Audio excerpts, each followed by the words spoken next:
স্বাধীনতার পর প্রথমবারের মতো পাকিস্তানের কোনো জাহাজ বাংলাদেশে এসেছে। সম্প্রতি করাচি থেকে বিভিন্ন পণ্যের অন্তত ৩০০টি কন্টেইনার নিয়ে চট্টগ্রাম বন্দরে পৌঁছায় জাহাজটি। সরকারের পট পরিবর্তনের পর হঠাৎ করে পাকিস্তানের করাচি বন্দরের সঙ্গে বাংলাদেশের চট্টগ্রাম বন্দরের কন্টেইনার জাহাজ পরিষেবা চালু নিয়ে আগ্রহ তৈরি হয়েছে অনেকের মধ্যে।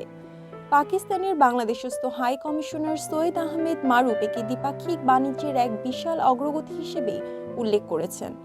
গত ১৩ নভেম্বর বুধবার ঢাকায় পাকিস্তান দূতাবাস তাদের ভেরিফাইড ফেসবুক পেজে এই সংক্রান্ত পোস্ট দেওয়া হয়েছে।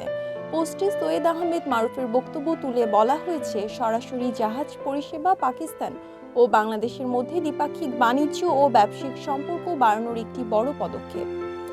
ব্যবসায়ীরা সংবাদ মাধ্যমকে বলছেন, পাকিস্তানের সঙ্গে বাংলাদেশের যে বাণিজ্য রয়েছে তাতে সরাসরি কন্টেইনার জাহাজ সেবা চালুর মতো পরিস্থিতি তৈরি হয়নি। জাতীয় রাজস্ব বোর্ডের তথ্য মতে গত অর্থ বছরে পাকিস্তান থেকে আমদানি হয়েছে ৭৪ কোটি ৪৫ লাখ ডলারের পণ্য। এর মধ্যে রপ্তানিমুখী শিল্পের কাঁচামাল, সুতা, কাপড় ও প্রস্তুত চামড়া ছিল ৭৯% বা ৫৯ কোটি ডলার। এছাড়া সিমেন্ট শিল্পের কাঁচামাল, ক্লিং ক্লাব, ফল, শুটকি ও মেয়েদের 3 পিস আমদানি হয়েছে। আবার একই সময় পাকিস্তানের ৬ ওষুধ, হাইড্রোজেন পারঅক্সাইড, চা ও তৈরি পোশাক সহ বিভিন্ন পণ্য রপ্তানি করা হয়েছে। গত অর্থ বছরে পাকিস্তান থেকে মোট আমদানি পণ্যের পরিমাণ ছিল ১৬ লাখ টন, যার মধ্যে কন্টেইনারে আনা হয় এমন পণ্যের পরিমাণ ছিল ৩ লাখ টনেরও কম। শিপিং ব্যবসায়ীরা সংবাদ মাধ্যমকে বলছেন, পাকিস্তান থেকে মাসে সর্বোচ্চ ১-১.৫ হাজারের বেশি কন্টেইনার পণ্য আমদানি হয় না, যা নিয়ে একটি জাহাজ সেবা চালু করা যাবে। বাংলাদেশ ব্যাংকের হিসাব মতে আমদানি ব্যয়ের দিক থেকে পাকিস্তানের সঙ্গে ২১-২২ অর্থ বছরে সবচেয়ে বেশি বাণিজ্য হয়েছিল।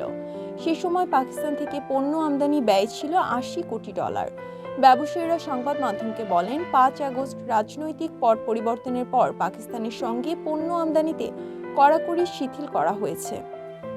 আগে দেশটির পণ্য চট্টগ্রাম বন্দরে পৌঁছানোর পর শতভাগ কায়িক পরীক্ষা করা হতো। গত ২৯ আগস্ট প্রজ্ঞাপনে এনবিআর তা তুলে নিয়েছে। এতে করে আগামী দিনে আমদানি বাড়তে পারে এমন আশায় নতুন এই সেবা চালু হয়েছে।